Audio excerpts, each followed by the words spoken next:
chimpanzees are calling to thank you. Oh, Jane, Jane, the chimps are calling. When I think about that song, it's called Jane Jane by the children's singer Raffi. I think of my much younger self, dancing along to the song with my mom and younger brother. I remember the song because I remember being so struck by the idea that chimpanzees would thank this woman. I was 4 and in awe. Now it seems that this seemingly small moment 18 years ago has been one of the most powerful drivers of my life. The inspiration I got from Jane allowed me to imagine my own fearlessness of our time.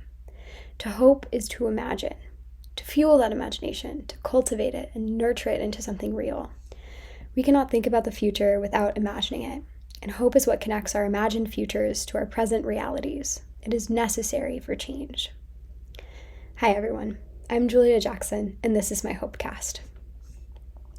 Picture a young Jane Goodall sitting in a beech tree, reading, dreaming, imagining. This is hope, and Jane's life now is proof that hope is not just fantasy, it is power. I think about Jane in that tree, and I think about her cultivating a relationship with David Greybeard. Jane dared to go beyond, to create new imaginaries. She could dream that a girl would be able to work with chimps in the Gombe.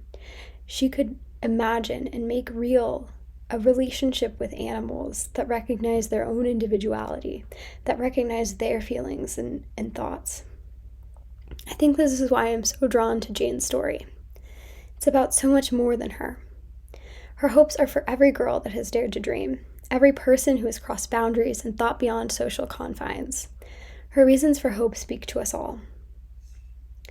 I think about a couple of my favorite reasons. I think of that beech tree, and I think of Jane's belief in the resilience of nature. We will keep growing. The seeds that we plant today and hope for will be these trees for future generations. Nature connects us across time, shows us that we can grow and change and remain strong. I think about humanity's defiance, resistance, and fugitivity. The ways people have always tested the limits and dared to dream beyond. And I think about Jane's hope in the indomitable human spirit. We know we have the capacity to make great change, to fight oppressive systems. And so much of this is the reason I have hope today too. Think about my own reasons for hope, and they're similar to Jane's, but they're unique to my own circumstances. First of all, as I've already talked about, I'm so confident in the capacity of the human imagination. I think about the books that we read as children that still influence our lives today, the books that taught us how to be young adults, the books that taught us how to enter the world and make change. These books remind me that imagination can make great worlds possible. My second reason for hope is the human past. I know hope is supposed to be about the future, but I can't help but look to the past and recognize just how immense hope has been for humanity across times. Whether it's just thinking back to my own grandparents and the hopes that they had, or thinking back to people in ancient civilizations, knowing that they too must have had hope, must have thought that something good could come out of the efforts that they put forth. I find great strength in this past. My third reason for hope is the capacity of nature for change. This summer, I worked at the Rocky Mountain Land Library in Colorado and spent my days walking around the plains. Every day when I was there, I would walk down to the river and note the changes from the last time I had been there, seeing irises pop up and die, watching the river water recede as fall grew near.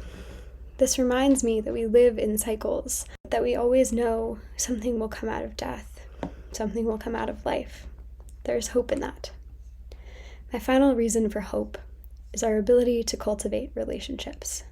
Our relationships with other people mean that we connect across humanity. My grandmother placed her hope in me, hopeful that I could bring changes to the world that she needed to see.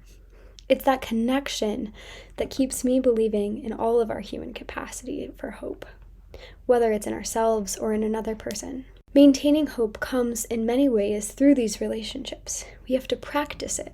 Practice hoping for others, practice hoping for ourselves, and we can only do that in community. We have to be talking about it. If there's anything this class has shown me, it's that the hope of just one person can sincerely make an impact. And as we experience and grow in hopeful relationships, we can transform that into hopeful communities.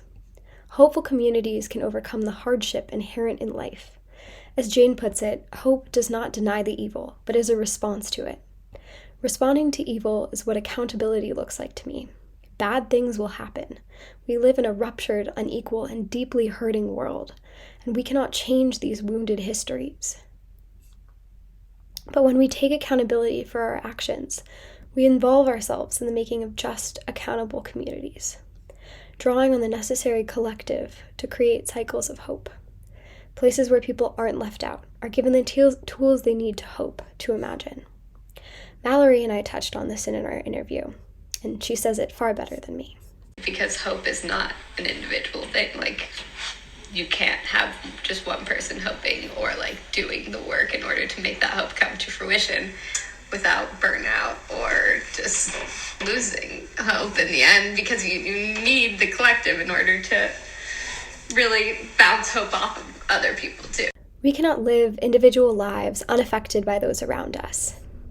When we extend our love and hope to other people and more than human kin, like David Greybeard and the chimpanzees that Jane worked with, and the river that I watched, and the trees that we all feel connected to, we know that our lives are more than individual, they are collective.